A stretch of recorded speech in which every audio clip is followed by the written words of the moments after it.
Hello friends, YouTube channel में आपका स्वागत है, जिसमें आज से क्लास 10 का रसायन विज्ञान का पहला चैप्टर स्टार्ट हो रहा है। चैप्टर का नाम है रासायनिक अभिक्रियाएं एवं समीकरण। इस चैप्टर को स्टार्ट करने से पहले थोड़ा सा हम इन बेसिक चीज़ों को जान लेंगे, जिसमें पहला टॉपिक है आप लोग का परिवर्तन। यहाँ पर परिवर्तन को 3 भागों में बांटा गया है, जिसमें से पहला है भौतिक परिवर्तन, दूसरा है रासायनिक परिवर्तन और तीसरा है आपका नाभिकीय परिवर्तन। क्लास 10 के सिलेबस में बस केवल आपको 2 ही पढ़ना है, ये आप लोग का एक्स्ट्रा में है। देखिए, सबसे पहले हम परिवर्तन पर चर्चा करेंगे। जैसे कि हम जानते हैं कि हमारे परिवेश में विभिन्न प्रकार के परिवर्तन होते हैं, जैसे दूध से दही का बनना, दूध से पनीर का बनना, सिरके का बनना, पानी से बर्फ का बनना, बर्फ का पिघलना आदि सारे ये परिवर्तन हैं। परिवर्तन के बारे में हम ये बताएंगे, पदार्थों का एक रूप से दूसरे रूप में बदल जाना ही परिवर्तन कहलाता है। पदार्थों का एक रूप से दूसरे रूप में बदल जाना ही परिवर्तन कहलाता है। और इस प्रकार परिवर्तन को मुख्य रूप से 3 भागों में हमने यहाँ पर बांटा है, जिसमें पहला है भौतिक परिवर्तन, दूसरा है रासायनिक परिवर्तन और तीसरा है आपका नाभिकीय परिवर्तन। अब पहले के बारे में हम जानते हैं, भौतिक परिवर्तन क्या होता है। भौतिक परिवर्तन में हम ये बताएंगे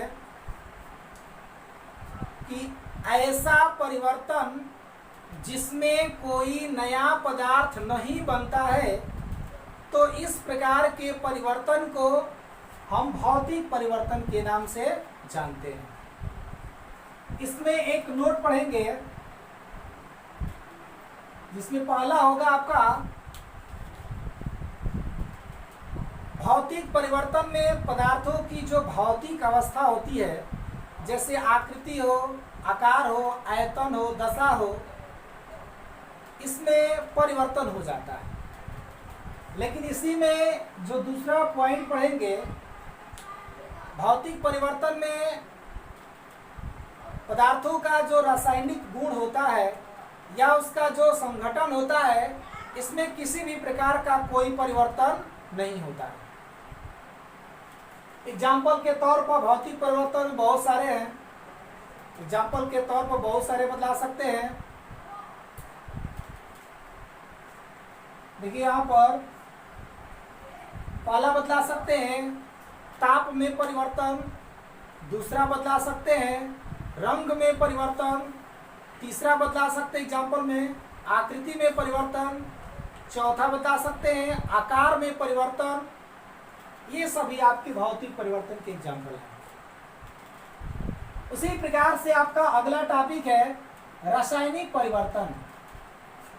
अगर आपसे कोई पूछता है कि रासायनिक परिवर्तन क्या है, तो इसमें आपको बताना है कि ऐसा परिवर्तन जिसमें कोई नया पदार्थ बन जाता है, तो इस प्रकार के परिवर्तन को हम रासायनिक परिवर्तन के नाम से जानते हैं। इसमें भी एक नोट पढ़ेंगे, इसमें बताएंगे आप कि रासायनिक परिवर्तन में पदार्थों का जो रासायनिक गुण होता है या उसका जो संघटन होता है, ये बदल जाता है। उसी प्रकार से इसके भी एग्जाम्पल में बहुत सारे हैं। जैसे इसमें पहला है दूध से दही का बनना, दूसरा है आपका लोहे में जंग का लगना, तीसरा है आपका पदार्थों का जलना, चौथा है पदार्थों का सड़ना।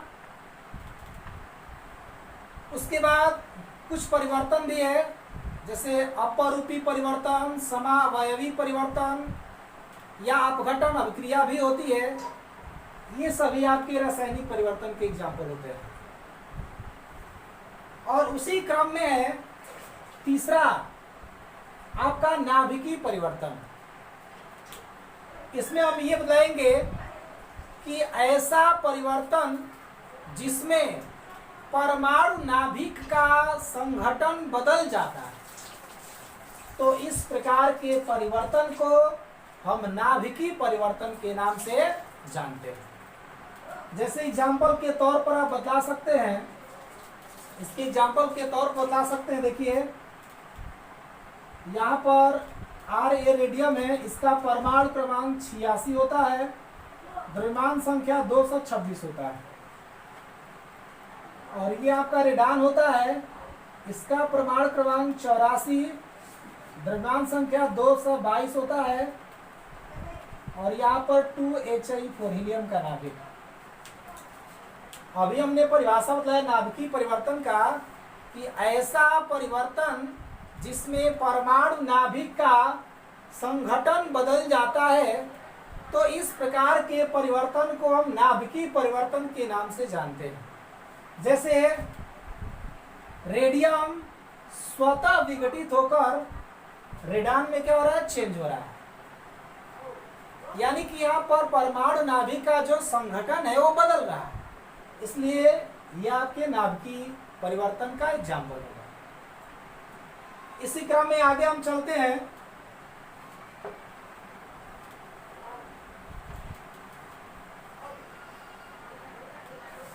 इसी क्रम में अगला आपका टॉपिक आएगा भौतिक परिवर्तन तथा रासायनिक परिवर्तन में अंतर।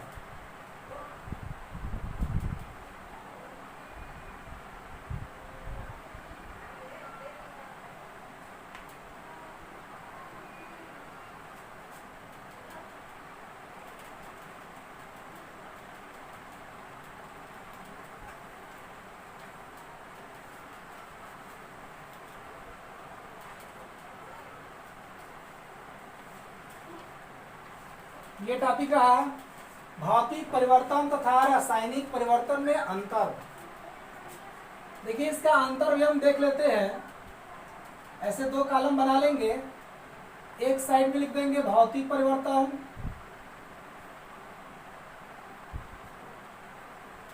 और दूसरे साइड में लिख देंगे रासायनिक परिवर्तन।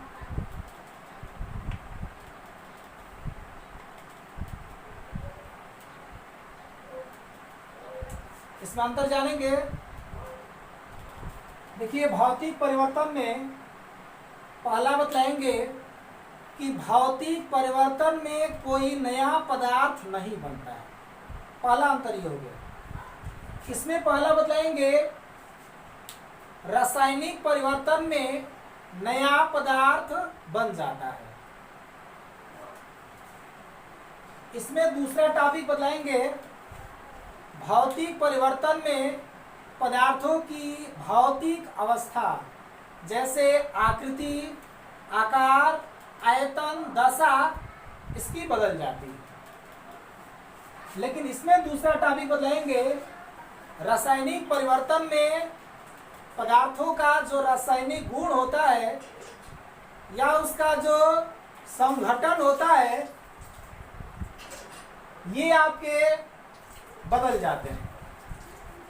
उसी प्रकार से इसमें तीसरा टॉपिक बतलाएंगे। इसमें तीसरा टॉपिक बतलाएंगे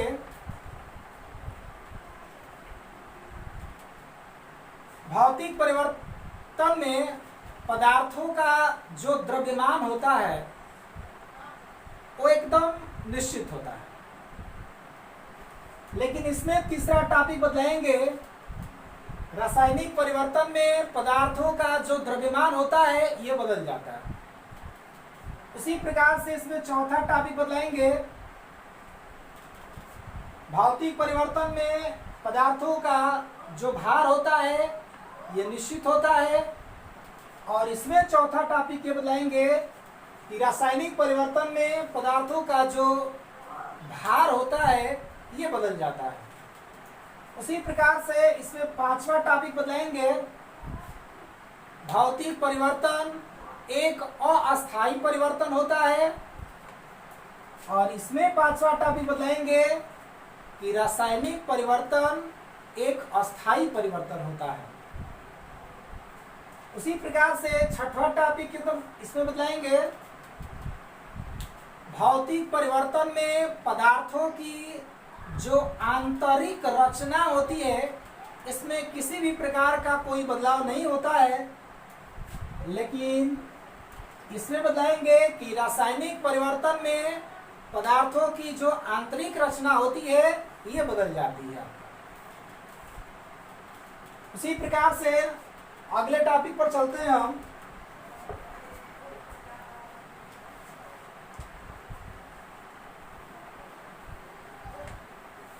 अब जो है आपका मूल टॉपिक स्टार्ट होगा रासायनिक अभिक्रिया।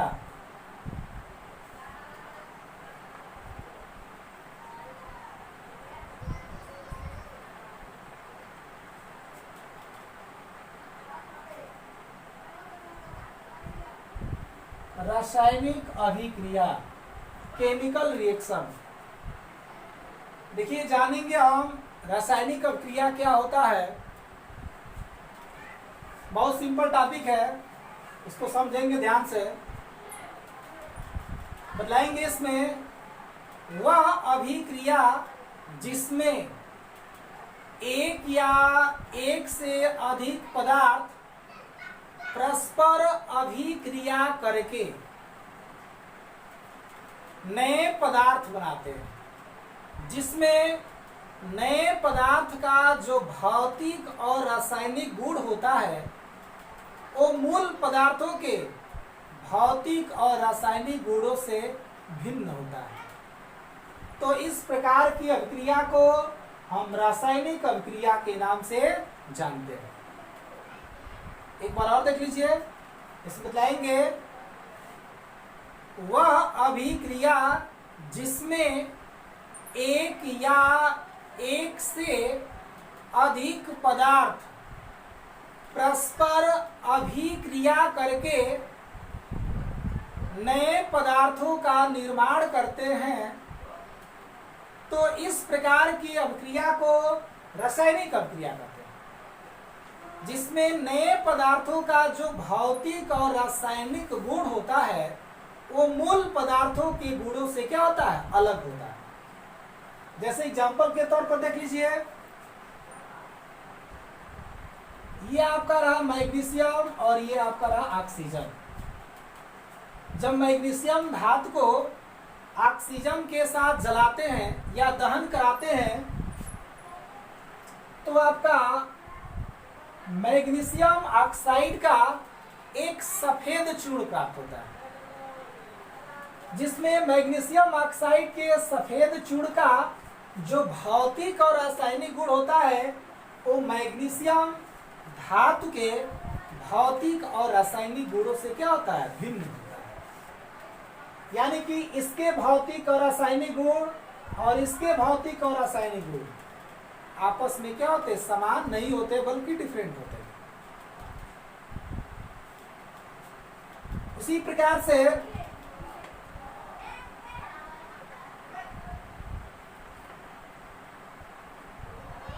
इसमें देखिए ये एरो का चिन्ह देख रहे हैं, इसमें टेल के तरफ का जो भाग होता है इसको एक शब्दों में हम लोग अभिकारक कहते हैं। अभिकारक, या इसको हम लोग अभिकारी भी कहते हैं, या इसको हम लोग अभिकर्मक भी कह सकते हैं। अभिकर्मक। और ये जो आपका होता है जो शीर्ष के आगे है इसको उत्पाद बोलते हैं, या इसको बोल सकते हैं क्रियाफल। क्रियाफल। इसमें ये भी जान लेते हैं कि अभिकारक क्या होता है और उत्पाद क्या होता है। पहले अभिकारक के बारे में जानते हैं। अभिकारक का परिभाषा बताएंगे, रासायनिक अभिक्रिया में जो भाग लेने वाले पदार्थ होते हैं उसको अभिकारक कहते हैं। जैसे इस रिएक्शन में मैग्नीशियम और ऑक्सीजन ये दोनों आपका क्या है, अभिकारक है। उसी प्रकार से उत्पाद के बारे में भी समझ लेते हैं। उत्पाद बतलाएंगे कि इसे बतलाएंगे कि रासायनिक अभिक्रिया में जिन नए पदार्थों का निर्माण होता है उसी को एक शब्दों में हम उत्पाद के नाम से जानते हैं। जैसे देखिए, ये आपका मैग्नीशियम ऑक्साइड जो है ये एक प्रकार का आपका उत्पाद है। इसी क्रम में हम आगे पढ़ेंगे रासायनिक अभिक्रिया का प्रकार।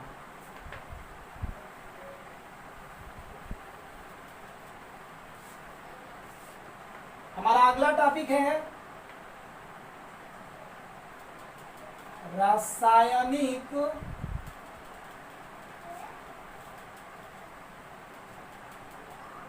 अभिक्रिया का प्रकार।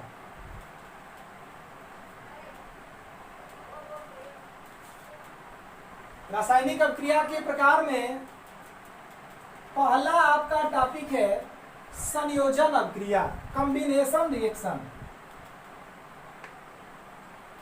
संयोजन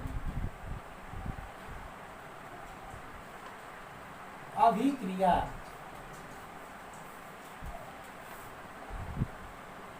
या इसी को हम लोग योगात्मक अभिक्रिया के भी नाम से जानते हैं या योग अभिक्रिया भी कहते हैं। टॉपिक है संयोजन अभिक्रिया।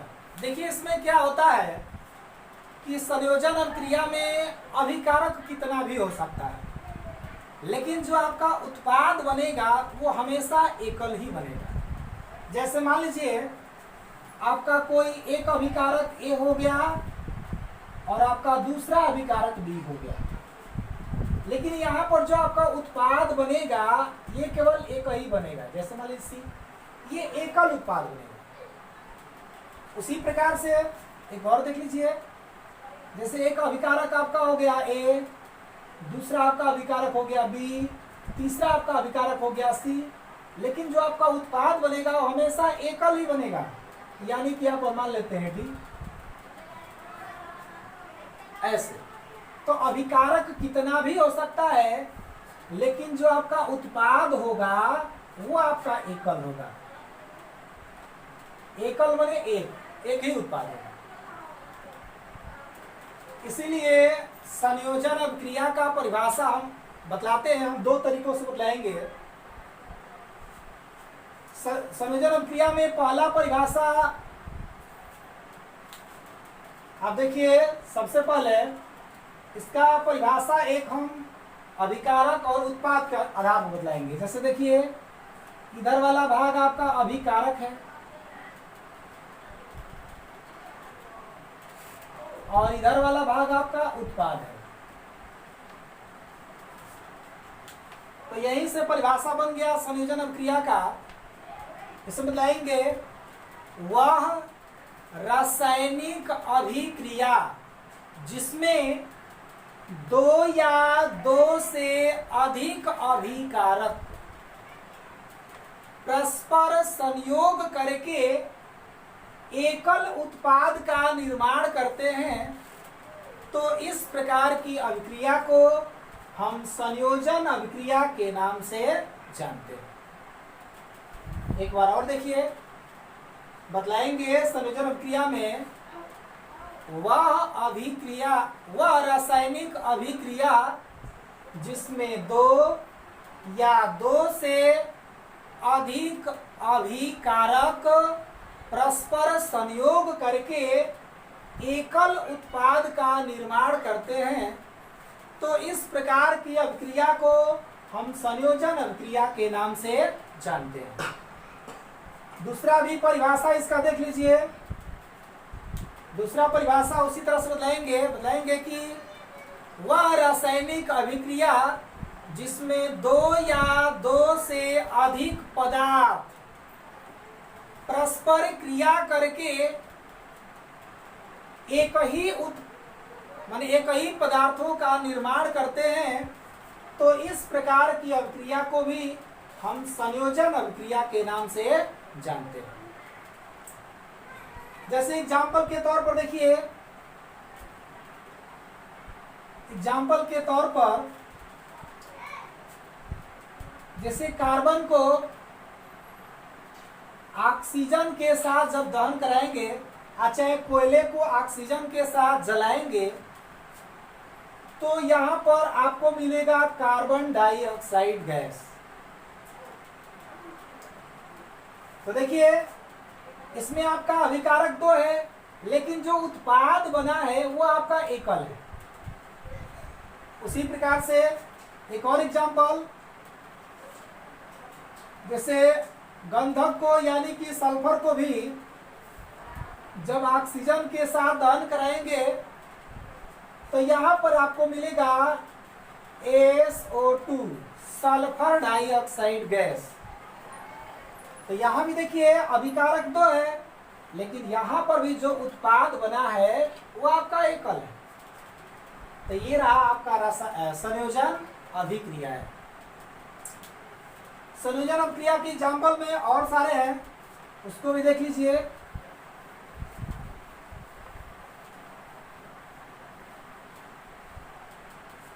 जैसे यहां पर देखिए तीसरा एग्जाम्पल, एग्जाम्पल में तीसरा, जैसे यहां पर NH3 है, ये अमोनिया गैस है। उसी प्रकार से यहां पर HCl है, ये भी हाइड्रोजन क्लोराइड गैस है। और जब दोनों गैसें आपस में संयोग करती है, तो यहां पर एकल उत्पाद ही बनता है। जैसे देखिए यहां पर नाइट्रोजन है, तो नाइट्रोजन दर्शा देंगे 3 हाइड्रोजन और एक ये भी हाइड्रोजन आपका इसमें जुड़ जाता है, तो ये हो जाएगा NH4 और ये Cl है, तो ये हो गया Cl। तो ये हो गया आपका अमोनियम क्लोराइड। अमोनिया तथा हाइड्रोजन क्लोराइड यौगिकों के गैसीय मिश्रण का जब आपस में संयोग कराएंगे, तो यहां पर आपको अमोनियम क्लोराइड प्राप्त होगा। यहां भी देखिए आपके उत्पाद दो हैं, अरे अभिकारक दो हैं, लेकिन यहां पर आपके जो उत्पाद मिले हैं वो केवल एकल ही मिले।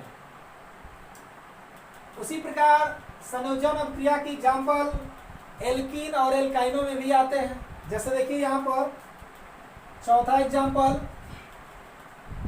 जैसे आपका ये एथिलीन है, इसको हम हाइड्रोजन के साथ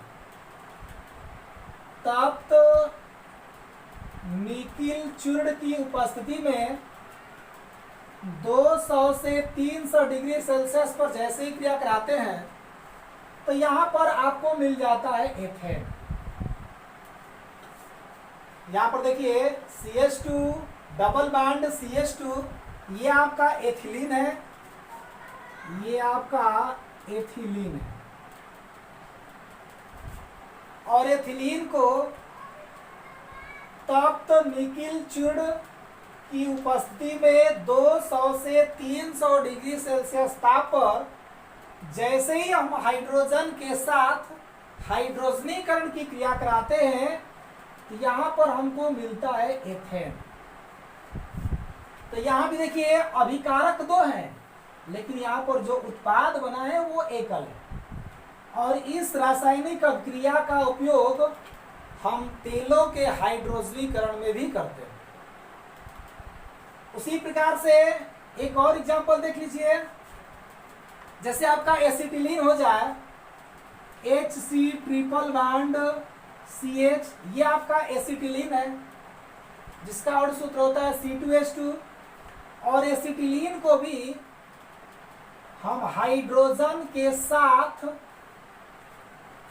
तप्त निकिल चूर्ण की उपस्थिति में 200 से 300 डिग्री सेल्सियस पर ताप पर ही जैसे ही हम हाइड्रोजनीकरण की क्रिया कराते हैं तो यहाँ पर सबसे पहले आपको मिलता है CH2 डबल बॉन्ड CH2, यानी कि यहाँ पर आपको मिलता है एथिलीन, और पुनः एथिलीन जो उत्पाद के रूप में मिला है इसको अभिकारक के रूप में लेकर CH2 डबल बॉन्ड CH2, और फिर पहले जैसे ही हम हाइड्रोजनीकरण की क्रिया कराते हैं तो अंत में फिर हमको क्या होता है, एथेन मिल जाता है, फिर हमको C2H6 प्राप्त हो जाता है। तो यहाँ पर जितने भी एग्जाम्पल हैं ये सभी आपकी संयोजन क्रिया का है। इसी क्रम में